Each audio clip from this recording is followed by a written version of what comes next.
Bonjour les amis, ce matin nous nous trouvons dans le livre de 2 Rois, chapitre 6, versets 8 jusqu'à 23. J'ai intitulé cette histoire « Pauvre Ben-Hadad ». La Syrie était en guerre contre Israël. Et alors, le roi de Syrie avait une stratégie. Il a dit, nous allons nous placer à tel endroit pour, évidemment, poser une embuscade aux Israélites. Et de manière curieuse, les Israélites étaient au courant de sa stratégie, de son plan. Et il a appelé, il a convoqué ses serviteurs, il leur a dit, dites-moi, il y a quelqu'un qui est pour le roi d'Israël et évidemment contre le roi de Syrie. Dites-moi, parce que je ne comprends pas ce qui se passe là. Et puis finalement, les serviteurs ont dit, non, personne n'est contre vous, personne n'est pour le roi d'Israël. La vérité, c'est qu'ils ont Élisée qui est là-bas. Tout ce que vous dites dans votre chambre à coucher, il est au courant de cela. C'est pour ça, il sait tout ce que vous dites. Pauvre roi, il se dit, qu'est-ce que je vais faire? Mais est-ce que vous pouvez le trouver? Parce que je veux aller le prendre, il faut que je le prenne. Et puis finalement, ils ont regardé, ils ont vérifié, puis ils ont réussi à le localiser, ils ont dit, il est à Dothan. Et alors, le roi s'est dit, vous allez à Dothan, vous me l'attrapez, vous me l'amenez ici, là. Et puis finalement, ils sont allés.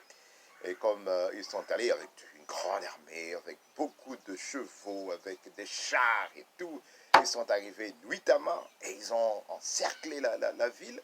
Et alors le serviteur d'Élisée, tôt le matin, se réveille, il va, il regarde et dit, oh, c'est pas croyable, ils sont nombreux, beaucoup de chevaux, beaucoup. Mais ça, c'est pas possible. Mais il s'est regardé, il a dit, mais nous ne sommes qu'à deux. Il est allé voir le prophète et il lui dit, mais ça ne va pas, là, j'ai vu, il y a beaucoup de chevaux, il y a beaucoup de gens, une grande armée qui est là dehors et tout. Élisée lui a dit, ceux qui sont avec nous sont plus nombreux que ceux qui sont avec eux. Et Élisée pria et dit, oh Seigneur, ouvre les yeux de mon serviteur pour qu'il voie. Et Dieu ouvrit les yeux du serviteur d'Élie qui vit la montagne et les chars de feu qui étaient pour eux et beaucoup de chevaux plutôt qui étaient de leur côté. Il a vu beaucoup de chevaux, beaucoup de chars de feu. Ben, évidemment, cela lui a donné la confiance. Il était rassuré. Et puis finalement, les troupes syriennes se sont approchées d'Élisée et de son serviteur. Et quand ils s'approchaient, Élie a frappé, il a dit, oh Seigneur, frappe-les d'aveuglement. Et alors, ils furent aveuglés. Quand ils sont arrivés, Élie leur a dit, ah, celui que vous cherchez n'est pas ici, et ça, ce n'est même pas la route. En fait, allons-y, je vais vous montrer par là où, par la route qui mène à la ville où vous allez trouver celui que vous cherchez. Et puis finalement, comme ils étaient aveuglés, ils sont arrivés à Samarie, au milieu vraiment de Samarie. Quand ils sont arrivés là, le roi d'Israël a vu, il a dit, mais alors là, est-ce qu'il faut que je les frappe? Est-ce qu'il faut que je les frappe, Père? Et Élisée a dit, est-ce que vous frapperez les gens que vous avez fait prisonniers par votre épée et par votre flèche, votre arc? Vous devez plutôt les nourrir, donner leur du pain et de l'eau. Et alors, le roi d'Israël les nourrit. Il leur offrit un grand repas.